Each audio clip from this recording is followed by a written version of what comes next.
C'est une image qui vaut 1000 mots. La passation de pouvoir entre le président sortant de la Communauté économique des États de l'Afrique centrale, CEEAC, et le président entrant de cette organisation sous-régionale, Ali Bongo Ondimba. Ce moment fort a marqué le travaux à Kinshasa de la 22e session de la conférence de chefs d'État et de gouvernement. Investi, le nouveau président de la communauté a, dans sa déclaration d'acceptation, rendu un vibrant hommage à son prédécesseur pour le travail remarquable accompli au cours de son mandat. Il entend par ailleurs apporter quelques innovations au cours de sa mandature. Tout au long de mon mandat de président de la CEEAC, j'entends porter une attention toute particulière au chantier de financement de notre organisation communautaire.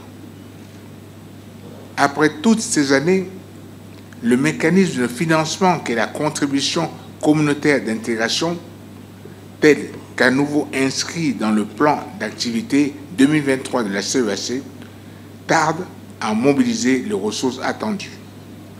Un autre chantier est celui de la mise en œuvre de l'architecture de Yaoundé, afin de prévenir et de contribuer significativement à la lutte contre la piraterie et la criminalité maritime dans l'espace CEEAC. J'entends également consacrer mon mandat à la consolidation de notre narratif communautaire sur la question de la préservation de la forêt. Du côté de la République démocratique du Congo, l'heure est au bilan. Un bilan dressé dans un contexte de crise institutionnelle au Tchad et de l'agression de la RDC par le Rwanda sous couvert du mouvement terroriste du M23 a fait observer le président sortant de la CEEAC.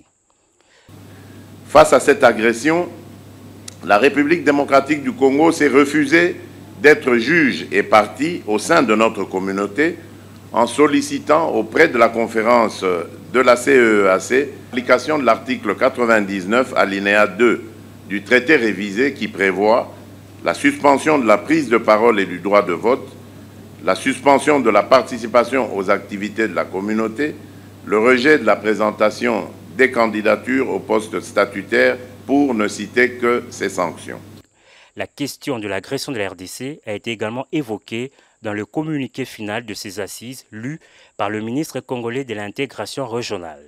Le chef d'État déplore la dégradation continue de la situation sécuritaire dans la province du Nord Kivu et condamne sans réserve le groupe dit M23 pour ses nombreuses exactions et violences dont il se rend chaque jour coupable. De nombreuses autres allocutions ont été prononcées lors de cette conférence, parmi lesquelles celle du représentant spécial du secrétaire général de l'ONU et celle du président de la commission de la CEEAC. Dans une motion de remerciement, de fleurs ont été jetées au président de la RDC pour l'organisation réussie du sommet de Kinshasa. Le regard est présentement fixé sur Libreville au Gabon en juin de cette année pour le prochain rendez-vous de la conférence des chefs d'État et de gouvernement.